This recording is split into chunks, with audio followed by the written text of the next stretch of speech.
Head of the Hawks, Lt-General Godfrey Lebeya, says they have made significant inroads in apprehending individuals involved in high-profile cases. Lebeya briefed the media earlier today where he outlined the progress and milestones that have been achieved during the first quarter of the 2024-25 financial year. Now, for more on the Hawks breakthrough in the first quarter, Lt-General Godfrey Lebeya joins me now live in studio. Lieutenant General, thank you so much for your time and for joining us this evening. Thank you and good evening to your viewers. Now, you've made over 600 arrests of high-profile cases, just under 20,000 cases that have been investigated, and a little over 5,000 that are sitting in the courts in this financial year so far. Is this a significant shift from the numbers of the previous financial year around this time? The shift is not much. More or less the same number of arrests are effected on a quarterly basis. The shift that we see is with regard to the convictions. There has been more cases that were finalized during this period as compared to other periods. And one is happy with that. It means that the workload is being reduced. The more the cases are finalized at court, it means that we are comfortable with that. Yeah, because if we finalize fewer cases than the cases that we are receiving, it means that the workload will be piling. The number of cases that you are talking about of more than 500 that are at court, the accused persons in those cases is more than 11,000. So it means that in the country, there are more than 11,000 accused persons that are currently serving before the various courts. And why do you think there is that significant number in terms of the convictions? What makes it different now? It means that the court have been able to finalize more cases as compared to the previous time. You see that there are several aspects that influences the finalization of cases. If you have got more accused persons who, in one case, which is usually the case in our matters, we do not deal with one individual. Most of our cases involve more suspects. And if one suspect make several applications at court to separate trial or to seek a new lawyer or to be sick and not at court when the others are there, that delays the finalization of cases. And if you were to separate trials, it means that you are inconveniencing witnesses. Our matters involve more than 50 or so witnesses. If you want them to come and testify twice or 3 times because you are separating a trial, I don't think that we are doing justice to the system. So, but otherwise, we are happy with the number of convictions that have been secured, 506 in a quarter. That speaks volumes. It certainly does. And I mean, with these recent arrests, how do they align with your agency's strategic priorities? And also what stood out for you in terms of the key findings that you found in this first quarter? Ours is to concentrate on national priority offenses.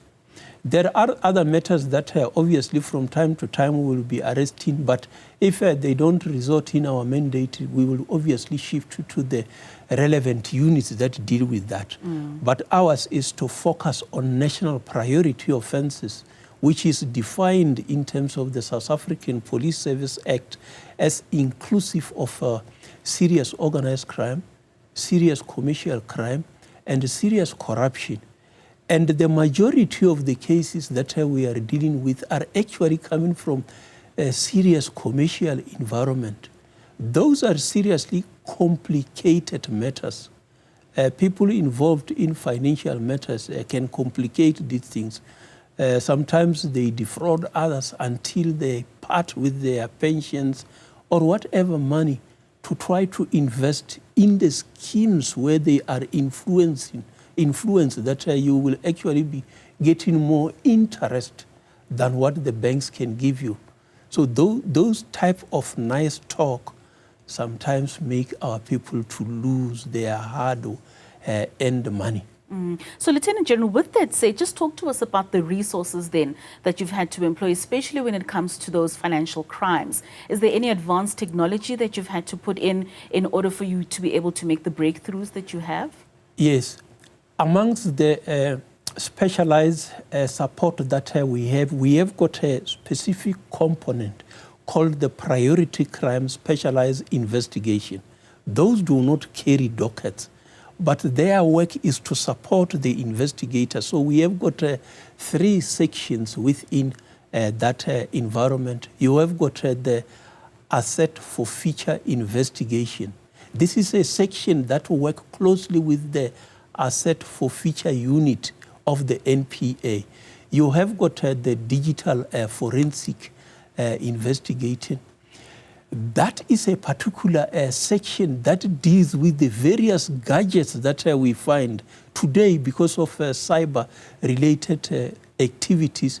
In most of the crimes that we investigate, you come across the gadgets that we must deal with, be it computers, laptops, cell phones, various other types of mode of communication. So that particular unit, which we have got units in all the provinces, theirs is to assist in the downloading processes, analyzing this so that they can go and testify in court.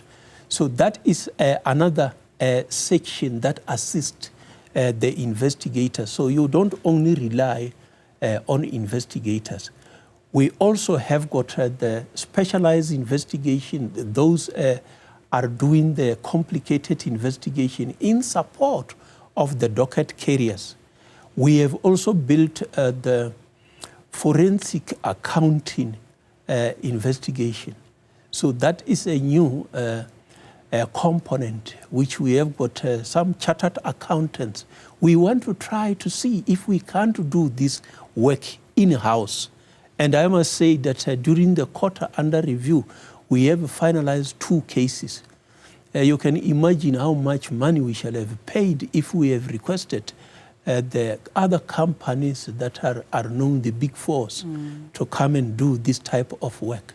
So there is a lot of support work that is being done other than the docket carriers. We also have got the Priority Crime Management Center where all these cases that we are dealing with are managed.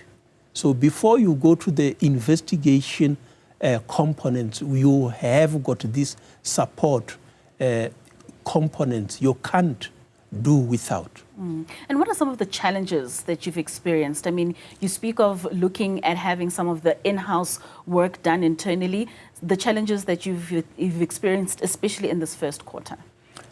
I think the continuous challenge that we have is that we need more bodies.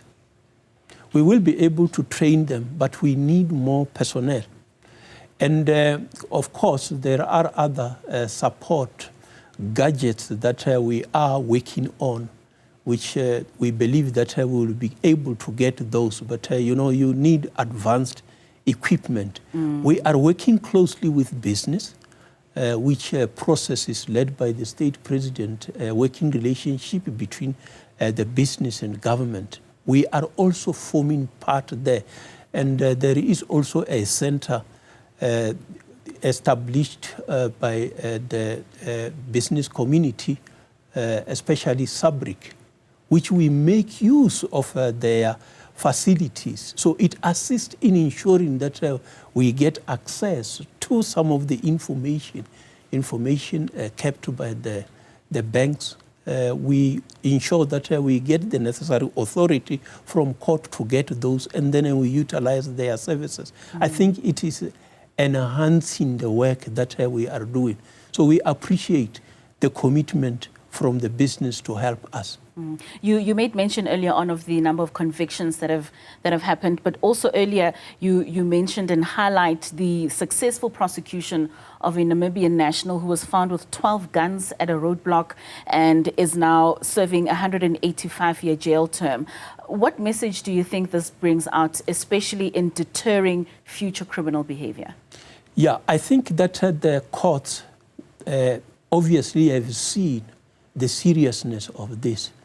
The court, as usual, always apply its mind to ensure that the type of sentence fit the offense. So is the type of offense require a specific type of sentence. While we understand that sentencing is to try to rehabilitate individuals so that they can be brought back into society. But I think the message that is being sent is that never have this type of gadgets, the firearms, that you know that some other people will lose their lives. Never import this type of equipment from another country and bring into another country.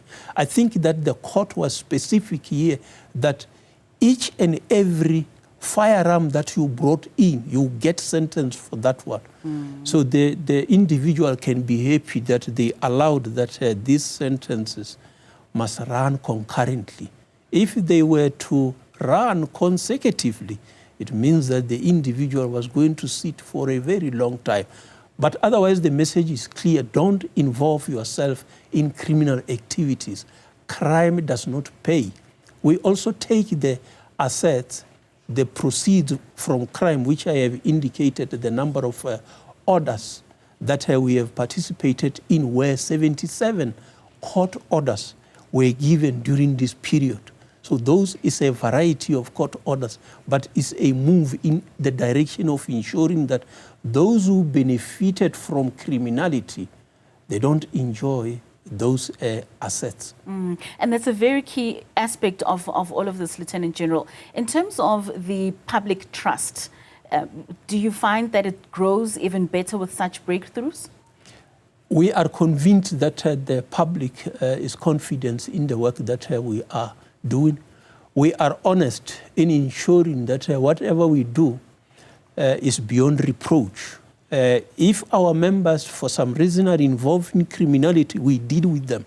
We arrest and dismiss those that don't belong in us.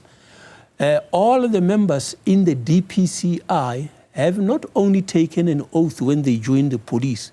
When you join the DPCI, you also take an oath of office.